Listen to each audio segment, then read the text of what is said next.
J'ai ma théorie pourquoi Disney Plus a mis disponible les 5 premiers épisodes de cette saison d'un coup.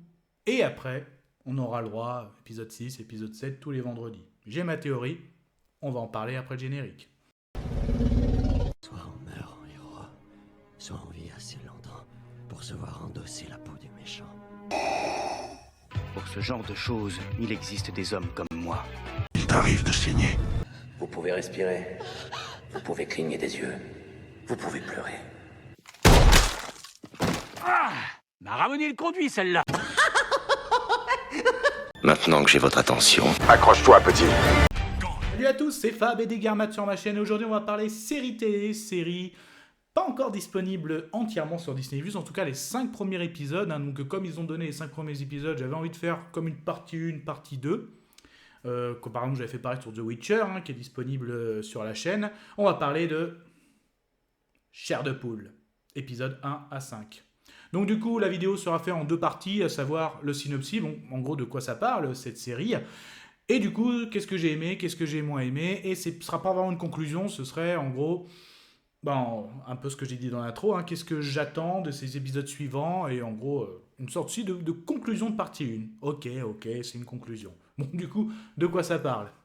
il était une fois une Du coup, on retrouve un groupe de lycéens, donc chacun a ses petites histoires. Il y en a un notamment qui est très investi dans le football américain, donc en gros des adolescents qui vivent leur vie d'adolescent. Tu parles d'un scénario, toi ? En fait, bon, ils ont libéré accidentellement dans une maison un petit peu hantée, enfin en tout cas une maison où il s'est passé quelque chose par le passé, donc quelque chose horrible. Donc un enfant, un adolescent est mort il y a plusieurs années, et donc ça a libéré des forces surnaturelles, et donc ils vont devoir s'allier parce que en fait chacun est concerné. Il y en a un qui est plus concerné par un appareil photo, l'autre c'est plus par un masque, et ils vont avoir des petites péripéties surnaturelles, donc en gros comme si quelque chose les suit. Donc ils vont s'allier donc par rapport à qu'est-ce qui nous arrive. Moi il m'est arrivé ça, toi il t'est arrivé ça, et en fait ils vont vite comprendre que ce qui s'est passé dans cette maison, il y a un lien aussi avec le passé, et ils ont aussi un lien un petit peu indirect, sans trop en dire. Voilà un petit peu de quoi ça parle. Du coup, qu'est-ce que j'ai aimé, qu'est-ce que j'ai moins aimé ? Et c'était chouette. Ah, ça craint. Ah, immonde. Je t'aime plus que 3 fois 1000. Clairement, allez, je vais aller tout de suite dans mon avis, ma théorie. Pourquoi Disney Plus a laissé tout de suite les 5 premiers épisodes, en gros la moitié de la saison, et après tous les vendredis on aura le droit.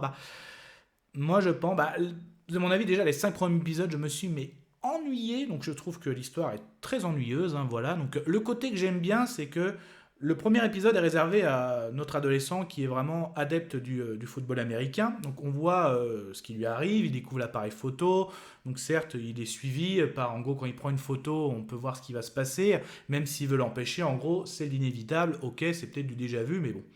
Ensuite, le deuxième épisode, on voit, c'est presque similaire, mais c'est un autre point de vue. Donc elle, une adolescente, elle, c'est avec un masque. Donc aussi, elle va être poursuivie par tout ce qui est surnaturel lié à ce masque. Mais après, ça devient assez ennuyeux. La seule chose que j'ai vraiment apprécié de ces épisodes, c'est la fin. En gros, le final de chaque épisode. Donc là, c'est pas mal, notamment sur le terrain de football américain. Il se fait poursuivre un petit peu comme une sorte par des zombies. L'autre aussi, quand elle met le masque, elle se transforme en une créature. C'est plutôt pas mal. Il y en a une autre aussi, ou un autre, ils vont se faire poursuivre par des gros vers de terre. En gros, en s'alliant, ça va devenir géant. C'est pas mal, mais après, tu te dis, mais...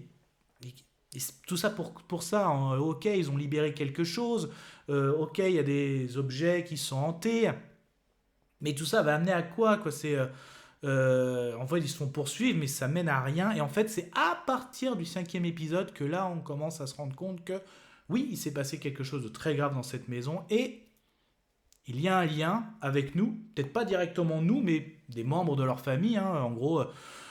Pour vous dire, même si en gros du non-spoil, ils vont faire une très grosse découverte que en gros l'adolescent qui est mort dans cette maison hantée, il y a un lien avec ses copains de l'époque. Donc ses copains de l'époque, un lien avec nos adolescents d'aujourd'hui. Bon, j'en dis pas trop, mais je pense que vous avez deviné. Et là, en gros, c'est ça, en fait, il faut mettre... Moi, franchement, je me mets personnellement, je me mets dans la réunion Disney+. Voilà, montrez-moi ce que vaut cette série Chair de poule, parce que Chair de poule, ça reste quand même un événement, quelque chose dans la pop culture, au niveau horrifique, que ce soit pour les enfants ou même les adultes. Franchement, quand tu vois les 5 premiers épisodes, tu dis, ouf, Là, voilà, en gros, vous mettez les 5 épisodes, il faut que le dur y passe.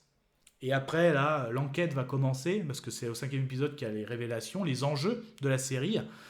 Et donc là, en gros, et après, tous les vendredis, vous mettrez un épisode. Voilà. Donc, après, il y en a, c'est une tactique aussi, hein, le fait, parce qu'on sait que Netflix, la tactique, c'est je mets tout de suite la série disponible. Après, les abonnés font ce qu'ils veulent. Voilà, Disney partait des fois sur un épisode par semaine.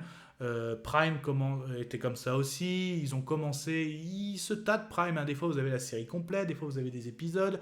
Et on commence aussi à faire notamment 3 épisodes le premier jour, et après les épisodes vont suivre, en gros, pour essayer de donner une hype, mais aussi pour que ça parle, hein. Faut que ça parle de ça, quoi. Mais bon, après on verra bien. Bon, en tout cas, conclusion de ces 5 premiers épisodes. Je vais conclure. Ces 5 premiers épisodes de la série Chair de Poule 2023, disponible sur Disney+, j'ai trouvé ça ennuyeux. Le point positif, ok, les scènes finales, c'est plutôt pas mal, au niveau effets spéciaux, tout ça, mais j'ai dit plutôt pas mal et c'est pas plus loin.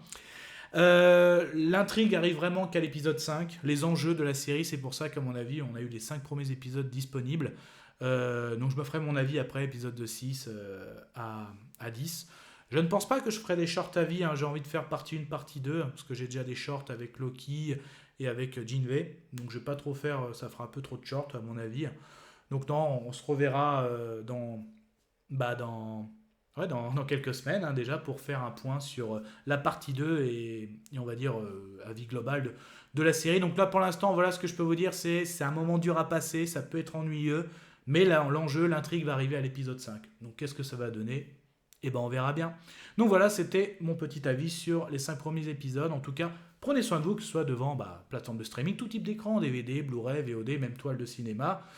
On se voit aussi pour le final et d'autres vidéos sur la chaîne Kenavo. Je vous souhaite une agréable soirée. Désolé pour le bordel. Au revoir.